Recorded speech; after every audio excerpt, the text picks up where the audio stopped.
लखनऊ में एमएलसी चुनाव के लिए आज नामांकन भरेंगे बीजेपी के उम्मीदवार। बता दें, बीजेपी प्रदेश अध्यक्ष स्वतंत्र देव सिंह समेत 10 उम्मीदवार पर्चा भरेंगे। तो डिप्टी सीएम दिनेश शर्मा, अरविंद शर्मा नामांकन दाखिल करेंगे। साथ ही नामांकन के वक्त सीएम योगी आदित्यनाथ भी मौजूद रहेंगे। तो यूपी में विधान परिषद चुनाव की 12 सीटों पर ये नामांकन जो है दाखिल होगा, जिनमें से 10 नामांकन जो है बीजेपी के हैं। 12 सीटों पर चुनाव होना है विधान परिषद का।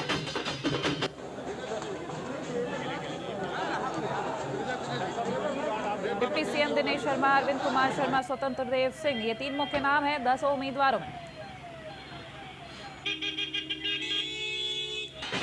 और इस दौरान डिप्टी सीएम दिनेश शर्मा ने क्या कुछ कहा है, आइए आपको सुनवाते हैं। निश्चित रूप में आज 10 प्रत्याशी हमारा नामांकन करेंगे और हम सब लोग नामांकन के साथ ही हमारे 10 प्रत्याशी चुने जाएंगे, ऐसा हमें पूरा विश्वास है। कोई और प्रत्याशी आने की संभावना? अभी हम 10 प्रत्याशी का नामांकन करेंगे। और कौन कौन उम्मीदवार हैं इन 10 में जो नाम है वो हम आपको ग्राफिक्स के जरिए बताते हैं। पूर्व आईएएस अरविंद कुमार शर्मा, डॉक्टर दिनेश शर्मा, स्वतंत्र देव सिंह, लक्ष्मण प्रसाद आचार्य, कुंवर मानवीर सिंह, गोविंद नारायण शुक्ला, सलिल बिश्नोई, अश्वनी त्यागी, धर्मवीर प्रजापति, सुरेंद्र चौधरी।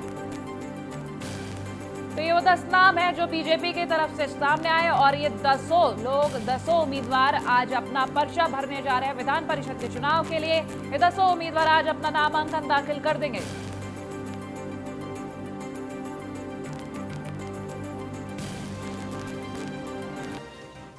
लखनऊ एमएलसी चुनाव के लिए आज ये लखनऊ से खबर हम आपको बता रहे हैं। एमएलसी चुनाव के लिए नामांकन भरेंगे बीजेपी प्रदेश अध्यक्ष स्वतंत्र देव सिंह समेत 10 उम्मीदवार, जिनमें डिप्टी सीएम दिनेश शर्मा का भी नाम शामिल है और पूर्व आईएएस अरविंद कुमार शर्मा का भी नाम शामिल है। 3 नाम जो प्रमुखता से पहले भी सामने आए और आज 10 नाम की अगर बात करें तो हमने ग्राफिक्स के जरिए आपको ये 10 नाम बताया। 12 सीटों पर विधान परिषद के चुनाव होने हैं, जिनमें से अगर 2 अन्य सीटों की बात करें तो एक सपा की सीट है और एक सीट की बात करें तो उसका नाम अभी सामने नहीं आया। लेकिन बीजेपी प्रदेश अध्यक्ष स्वतंत्र देव सिंह का नाम प्रमुख है, साथ ही साथ डिप्टी सीएम दिनेश शर्मा। ये बीजेपी के जो तमाम जो नाम है, आज ये 10 नाम सामने आए हैं और आज ये 10 उम्मीदवार अपना नामांकन भर देंगे।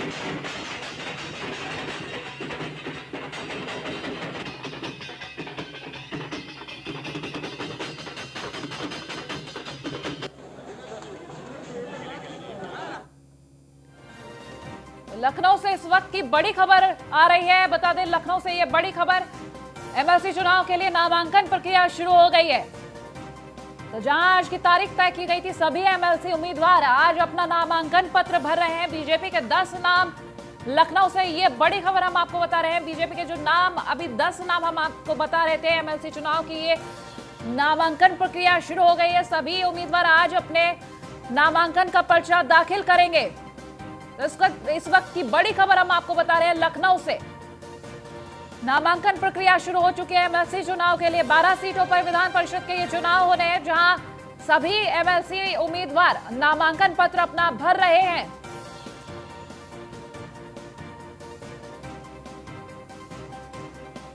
एमएलसी चुनाव के लिए नामांकन प्रक्रिया शुरू हो चुकी है। बीजेपी की 10 उम्मीदवार जिनका नाम हमने बताया, वही सपा से बात करें तो सपा के भी आज उम्मीदवार जो है अपना नामांकन भरेंगे। वही आपको यूपी में विधान परिषद चुनाव जो 12 सीटों पर होने, उसको लेकर हम आपको ये बड़ी खबर बता रहे हैं। बीजेपी के 10 उम्मीदवार जो अपना नामांकन भरने पहुंचे, प्रक्रिया शुरू हो चुकी है नामांकन की। इस वक्त की बड़ी खबर हम आपको बता रहे हैं लखनऊ से।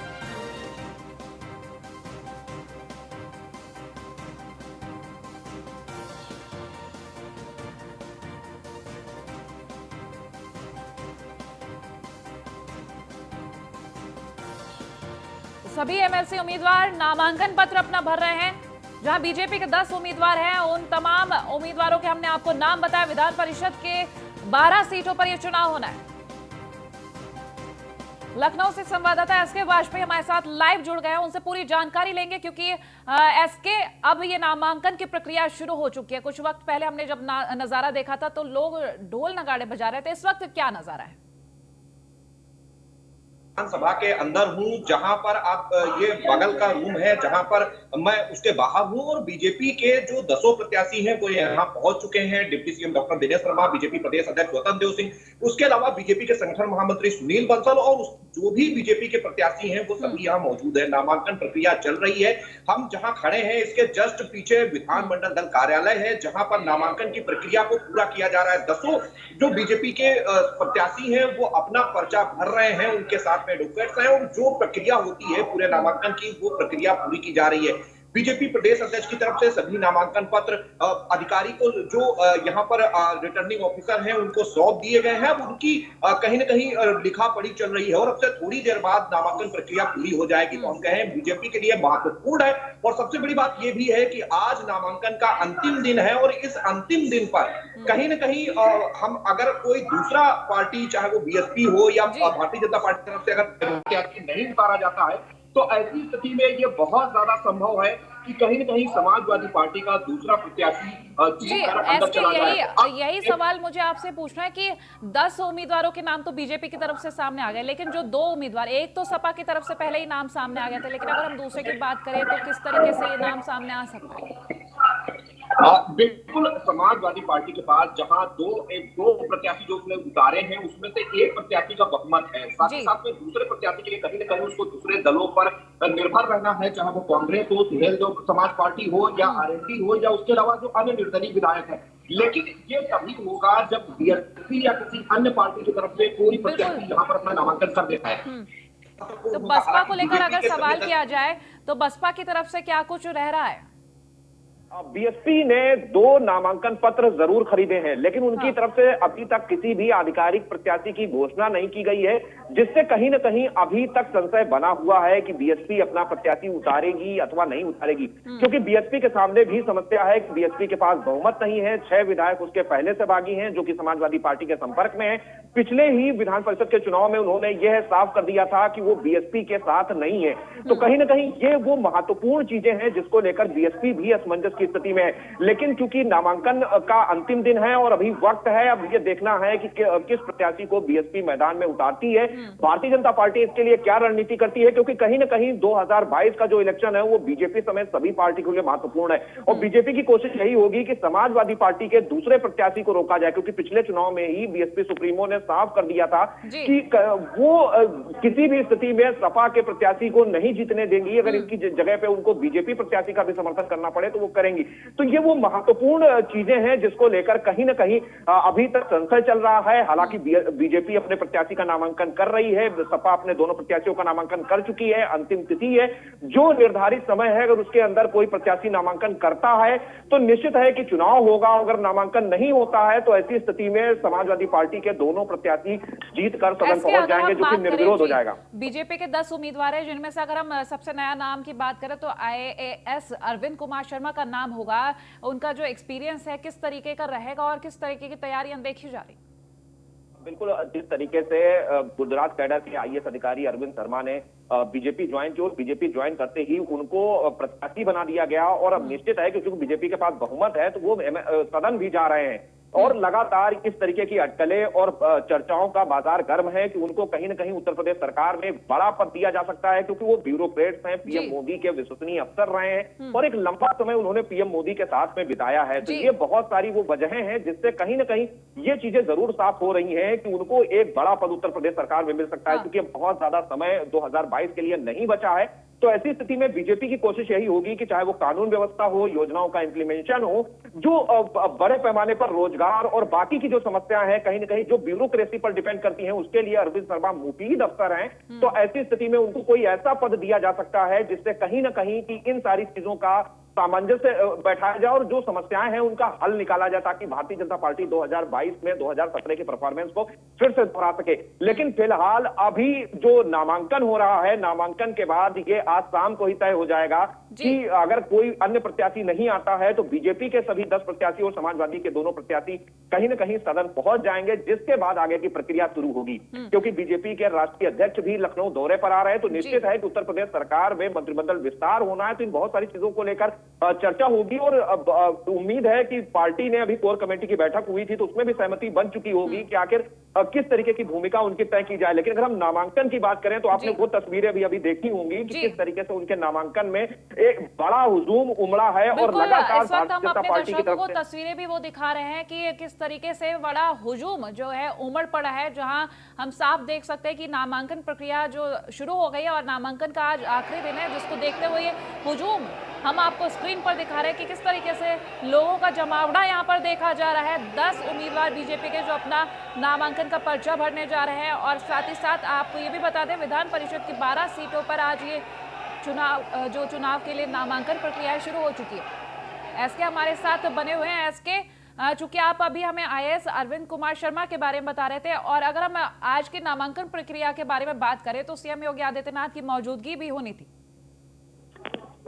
बिल्कुल, सीएम योगी आदित्यनाथ पहुंच चुके हैं और वो विधानसभा में आए थे जब सभी प्रत्याशी अंदर जा चुके हैं, तो कहीं ना कहीं प्रक्रिया चल रही है। और उस प्रक्रिया में फिलहाल कोरोना गाइडलाइन की वजह से ज्यादा लोगों को जाने की अनुमति नहीं है, तो भारतीय जनता पार्टी के समर्थक और बाकी जो बड़े पैमाने पर मीडिया कर्मी है वो बाहर उस जो कक्ष है जहां पर नामांकन प्रक्रिया पूरी हो रही है वहां पर मौजूद है। और अंदर सिर्फ प्रत्याशियों साथ ही साथ में उनके प्रस्तावकों को जाने की अनुमति है। कुछ बीजेपी के पदाधिकारी भी अंदर गए हैं। अब निश्चित है कि अब से 20 से 25 मिनट के अंदर ये प्रक्रिया पूरी कर ली जाएगी, जब बीजेपी के सभी 10 प्रत्याशियों का नामांकन जो प्रक्रिया है वो पूरी हो जाएगी। उसके बाद भारतीय जनता पार्टी कार्यालय पर ये लोग जाएंगे। और किया गया है प्रक्रिया खत्म होने का? अब चूंकि 10 प्रत्याशी हैं तो 10 नामांकन पत्र हैं और कहीं ना कहीं उनके सभी के प्रस्तावक और अनुमोदक होते हैं, तो कहीं ना कहीं वो जो प्रक्रिया है पूरी चल रही है। लगभग हम कहें तो करीब 4 प्रत्याशियों से 5 प्रत्याशियों तक की नामांकन प्रक्रिया पूरी हो चुकी है। बाकी के लिए चीजें लगातार चल रही हैं, तो कहीं ना कहीं चीजों को पूरी तरीके से पूरा किया जा रहा है। क्योंकि समय भी कम है और आज ही अंतिम तिथि है, तो इसलिए भारतीय जनता पार्टी अपने सभी प्रत्याशियों के नामांकन प्रक्रिया को पूरा करा रही है। और उसके साथ में जो लीगल एक्सपर्ट्स हैं कहीं ना कहीं वो ये चीजें देख रहे हैं कि नामांकन प्रक्रिया अच्छा, ऐसे अगर हम बात करें जो आप सपा के बारे में बता रहे हैं कि एक तो बहुमत, एक का नाम बहुमत के साथ तय है, लेकिन दूसरे का जो नाम है अगर बीएसपी अपना उम्मीदवार सामने लाती है तो क्या वक्त रह सकता है, क्योंकि आखिरी दिन भी है? बिल्कुल निश्चित है कि जहां 4 बजे तक का वक्त जो दिया गया है कहीं ना कहीं उसी के अंदर ये सारी चीजें करनी है। समाजवादी पार्टी पहले ही अपने दोनों प्रत्याशियों का नामांकन कर चुकी है, भारतीय जनता पार्टी आज कर रही है।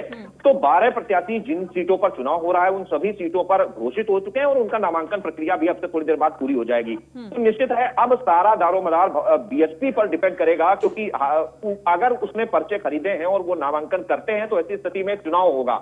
और अगर वो पर्चे खरीदने के बाद भी अगर किसी प्रत्याशी का अपनी तरफ से नामांकन नहीं कराते हैं तो ऐसी स्थिति में निर्विरोध निर्वाचन होना लगभग हम कहें कि लाजमी है। अब ये देखना जरूर है कि क्योंकि अभी समय है, इसलिए अभी ये कहा नहीं जा सकता कि बीएसपी अपनी तरफ से प्रत्याशी का नामांकन कराएगी अथवा नहीं कराएगी। लेकिन ये जरूर है कि सपा सुप्रीमो ने कार्ड जरूर खेल दिया है, जिसके जरिए कहीं ना कहीं जिस प्रत्याशी के लिए उनके पास बहुमत नहीं है उस प्रत्याशी को भी जिताकर सदन भेजने की तैयारी है। अगर हम इस चुनावी घमासान की बात करें तो किस तरीके का जो तस्वीरें हैं वो रह सकती हैं? बिल्कुल ये महत्वपूर्ण है, क्योंकि अगर हम देखें जहां विधानसभा में भारतीय जनता पार्टी का बहुमत है और 2/3 बहुमत से उसकी उत्तर प्रदेश में सरकार चल रही है, लेकिन वहीं अगर हम उच्च सदन विधान परिषद की बात करें तो वहां पर बीजेपी का बहुमत नहीं है, वहां समाजवादी पार्टी बहुमत में है। तो ऐसी स्थिति में 10 प्रत्याशी बीजेपी के जीत कर वहां पहुंचते हैं तो निश्चित तौर पर बीजेपी के लिए एक बड़ी लाभ जरूर होगा, क्योंकि जिस तरीके से बीजेपी कोशिश कर रही है कि विधान परिषद में भी उसका बहुमत हो, तो ऐसी स्थिति में उस दिशा में कदम जरूर होगा। और जब बीएसपी सुप्रीमो पहले ही ये क्लियर कर चुकी हैं कि वो सपा को हराने के लिए बीजेपी का समर्थन करेंगे, तो ऐसी स्थिति में कहीं ना कहीं विधान परिषद में भी बीजेपी मजबूत स्थिति में आ जाएगी। तो बीजेपी के लिए ज्यादा महत्वपूर्ण यह चुनाव है जब बीजेपी ने अपने 10 प्रत्याशी के साथ में। अगर हम बीजेपी के 10 उम्मीदवारों की बात करें तो सबसे ज्यादा स्ट्रॉन्ग जो उम्मीदवार है वो कौन रहेगा? एक्सक्लूसिव तस्वीरें इस वक्त एसके आप हमारे साथ बने रहिए। इस वक्त ये जो नामांकन प्रक्रिया चल रही है, एक्सक्लूसिव तस्वीरें हम आपको दिखा रहे हैं। इस वक्त जो नामांकन प्रक्रिया जारी है, सभी उम्मीदवार मौजूद हैं, अपने नामांकन का जो पर्चा भर चुके हैं और अभी वो जो प्रक्रिया भी चल रही है आगे वो एक्सक्लूसिव। सबसे पहले एक्सक्लूसिव तस्वीरें सबसे पहले न्यूज़ वन इंडिया पर आपको दिखा रहे हैं। नामांकन प्रक्रिया जारी है, अपना नामांकन पत्र भर रहे हैं ये सभी उम्मीदवार। तो 10 उम्मीदवार बीजेपी के, जिनमें अगर सबसे बड़े नामों की बात करें तो retired IAS Arvind Kumar Sharma, deputy CM Dinesh Sharma और बीजेपी प्रदेश अध्यक्ष स्वतंत्र देव सिंह, ये 3 नाम जो मुख्य हैं। 10 उम्मीदवार पहुंच चुके हैं जहां अपना नामांकन पत्र भर रहे हैं। तो ये सबसे पहले तस्वीरें न्यूज़ वन इंडिया के स्क्रीन पर।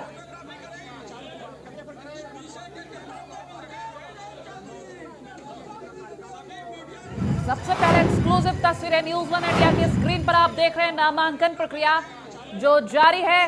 तो SK वाजपेयी हमारे साथ इस वक्त लाइव बने हुए हैं, उनसे सवाल ले रहे थे। SK, हम आपसे जान रहे थे कि अगर 10 उम्मीदवारों की बात करें तो सबसे ज्यादा स्ट्रांग उम्मीदवार कौन सा रहेगा? जहां तक उम्मीदवारों की बात है, बीजेपी के लिए कोई समस्या नहीं है। उसके 10 के 10 प्रत्याशी जीतकर सदन पहुंच रहे हैं क्योंकि उसके पास में बहुमत है। और जहां तक स्ट्रांग प्रत्याशी की बात है तो उसमें deputy CM doctor Dinesh Sharma भी प्रत्याशी हैं क्योंकि उनका भी कार्यकाल 30 जनवरी को खत्म हो रहा है। वहीं बीजेपी के प्रदेश अध्यक्ष स्वतंत्र देव सिंह भी हैं, उनका भी कार्यकाल खत्म हो रहा है। उसके अलावा गुजरात कैडर के IAS अधिकारी अरविंद शर्मा भी हैं, जिनका नामांकन भी भारतीय जनता पार्टी आज करा रही है। तो कहीं ना कहीं ये वो महत्वपूर्ण नाम है, चाहे वो सलील बिश्नोई हो या बाकी के जो और 7 नाम है, कहीं ना कहीं वो भी सभी महत्वपूर्ण है। लेकिन सबसे बड़ी बात यह है कि उत्तर प्रदेश के डिप्टी CM बीजेपी प्रदेश अध्यक्ष, उसके अलावा अरविंद शर्मा का नाम महत्वपूर्ण है। लेकिन फिलहाल बीजेपी के 10 प्रत्याशी जीतकर सदन जा रहे हैं, यह तय है क्योंकि भारतीय जनता पार्टी के पास इन 10 प्रत्याशियों के लिए बहुमत है।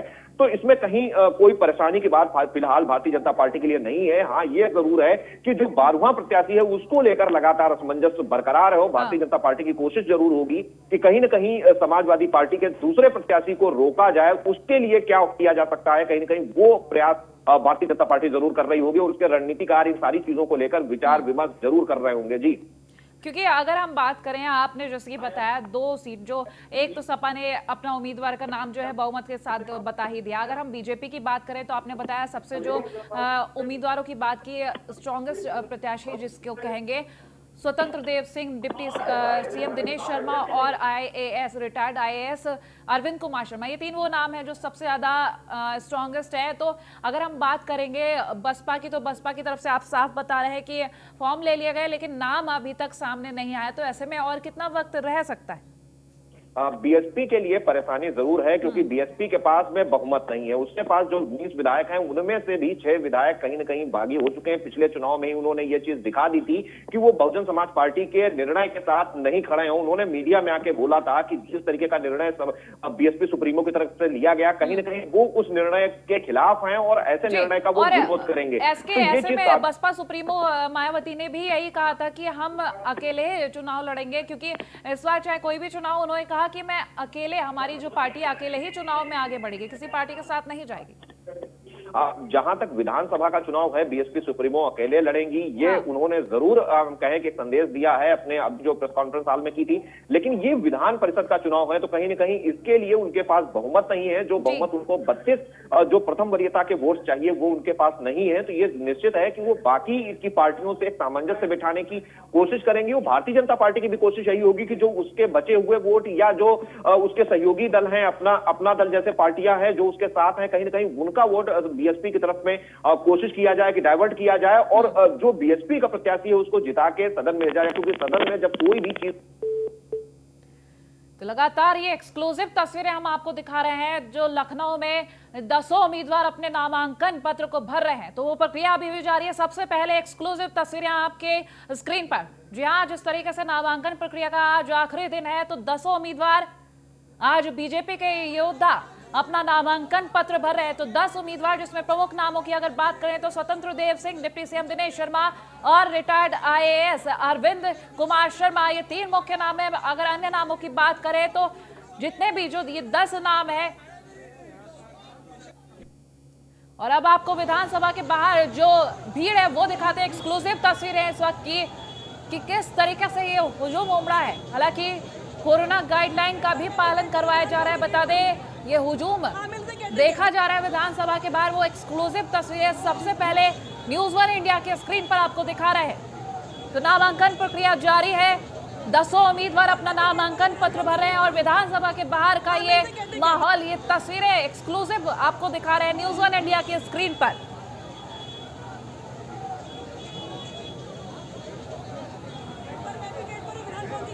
आज बीजेपी के योद्धा अपना नामांकन पत्र भर रहे हैं 10। तो 10 नाम बीजेपी की तरफ से सामने आए। इस वक्त हमारे साथ लगातार संवाददाता एसके वाजपेयी लाइव जुड़े हैं, उनसे हम तमाम जानकारी ले रहे हैं। एसके, विधानसभा के बाहर भी बड़ा हुजूम देखा जा रहा है, अंदर प्रक्रिया जारी है, कैसे मैनेज हो पा रहा है? क्योंकि हम देखें 10 प्रत्याशियों का नामांकन हो रहा है और ऐसी स्थिति में जब भारतीय जनता पार्टी चूंकि सत्ता में है और कहीं ना कहीं इसमें जो भी प्रत्याशी हैं वो सब बड़ी प्रोफाइल्स हैं, तो ऐसी स्थिति में उनके साथ बड़ी संख्या में समर्थक भी विधानसभा पहुंचे हैं। हालांकि कोरोना गाइडलाइन की वजह से उनको उस कार्यालय में जाने की अनुमति नहीं दी गई है जहां पर ये पूरी प्रक्रिया चल रही है, तो उनको बाहर ही रोक दिया गया है। क्योंकि आप तस्वीरों में देख रहे हैं कि किस तरीके से बड़ी संख्या में 400 से 500 कार्यकर्ता विधानसभा पे मौजूद है। और उसके अलावा अगर हम भारतीय जनता पार्टी कार्यालय के बात करें तो कहीं ना कहीं वहां पर हजारों की संख्या में बीजेपी के पदाधिकारी और कार्यकर्ता मौजूद है। तो निश्चित है क्योंकि बीजेपी के लिए बड़ा दिन जरूर है जब उसके 10 उम्मीदवार सीधे तौर पर विधान परिषद पहुंच रहे हैं, तो बीजेपी के लिए बड़ी बात जरूर है। तो इसलिए कहीं ना कहीं जो उसके संगठन है, जो विभिन्न जो प्रत्याशी हैं, उनके जो समर्थक हैं वो बड़ी संख्या में यहाँ पहुंचे हैं। हालांकि विधानसभा जो सिक्योरिटी है उसकी तरफ से उनको जरूर कहा गया है कि जो कोरोना गाइडलाइन है उसको पालन करें और कहीं ना कहीं भीड़ ना लगाएं और जो सोशल डिस्टेंसिंग का नियम है उसको फॉलो करें। जी कोविड गाइडलाइन का यानी कि यहाँ पर बखूबी पालन करवाया जा रहा है, क्योंकि जिस तरीके से हुजूम उमड़ पड़ा है, जाहिर सी बात है वहां पर प्रशासन की तरफ से काफी ज्यादा सख्ती की गई हो। हाँ बिल्कुल, निश्चित तौर पर यहाँ सख्ती की गई है क्योंकि विधान भवन है, हाई सिक्योरिटी जोन भी है और ऐसी स्थिति में जब बड़ी संख्या में कार्यकर्ता और पदाधिकारी और समर्थक यहाँ पहुंचे हैं तो कहीं ना कहीं प्रशासन के लिए भी एक बड़ी परेशानी जरूर है कि उनसे किस तरीके से सोशल डिस्टेंसिंग का पालन कराया जाए और कहीं ना कहीं इन सारी चीजों को गाइडलाइन के अनुरूप ही कराया जाए। उसी के चलते जो अलग अलग जो गेट्स हैं विधानसभा के, वहां पर समर्थकों की संख्या को कम किया गया है और अंदर सिर्फ प्रत्याशियों और उनके जो अनुमोदक और प्रस्तावक हैं उन्हीं को जाने की अनुमति दी गई है। तो निश्चित है कहीं ना कहीं जो कोरोना की गाइडलाइन है उसका भी फॉलो करने की कोशिश भारतीय जनता पार्टी की तरफ से की जा रही है और विधानसभा सिक्योरिटी कहीं ना कहीं पूरा प्रयास कर रही है कि सोशल डिस्टेंसिंग को बनाए रखा जाए। जी बिल्कुल, चूंकि अगर सीएम योगी आदित्यनाथ भी वहां पर मौजूद है और जो ये प्रक्रिया जारी है तो जाहिर सी बात है सख्ती तो बनाई जाएगी। अगर हम प्रक्रिया की बात करें तो आपने कहा कि कुछ प्रत्याशी अपना नामांकन पत्र भर चुके हैं। हाँ बिल्कुल, जो नामांकन प्रक्रिया है वो पिछले करीब 20 मिनट से चल रही है, तो जिसमें 5 प्रत्याशियों का नामांकन पूरा हो चुका है और बाकी का प्रक्रिया भी अगले 10 से 15 मिनट में पूरी हो जाएगी। जिसके बाद इस प्रक्रिया को पूरी करने के बाद सभी प्रत्याशी और बीजेपी पदाधिकारी बीजेपी कार्यालय पहुंचेंगे जहां पर वो मीडिया से मुखातिब होंगे। तो निश्चित है कि बीजेपी ने कहीं ना कहीं एक बड़ा काम जरूर कर लिया है जब उसके 10 प्रत्याशी सीधे तौर पर सदन पहुंच रहे हैं, जिसका बहुमत भी उसके पास है। तो जो बीजेपी की कोशिश है कि जहां विधानसभा के साथ विधान परिषद में भी उसका बहुमत हो, तो ऐसी स्थिति में बड़ा ये जो नामांकन प्रक्रिया है अभी जारी है, जब ये नामांकन प्रक्रिया समाप्त हो जाएगी तो इसके बाद क्या किसी तरीके की कोई बैठक का भी आयोजन किया जाना है?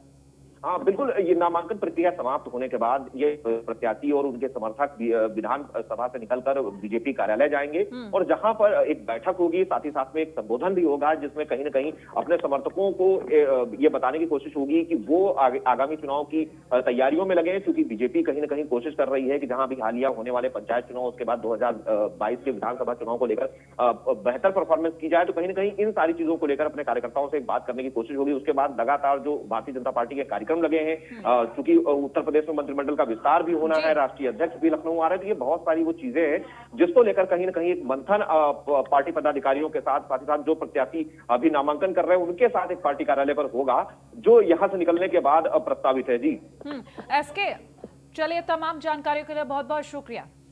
तो लगातार हम आपको तस्वीरें दिखा रहे हैं, नामांकन प्रक्रिया जारी है। सबसे पहले ये एक्सक्लूसिव तस्वीरें न्यूज़ 1 इंडिया के स्क्रीन पर आप देख रहे हैं, जो नामांकन प्रक्रिया जारी है। 10 उम्मीदवार बीजेपी के इस वक्त वहां मौजूद हैं, जिनमें से करीब एक तरफ हम आपको ये भी तस्वीरें दिखा रहे हैं जो विधानसभा के बाहर की तस्वीरें, जहां बड़ा हुजूम दिख रहा है।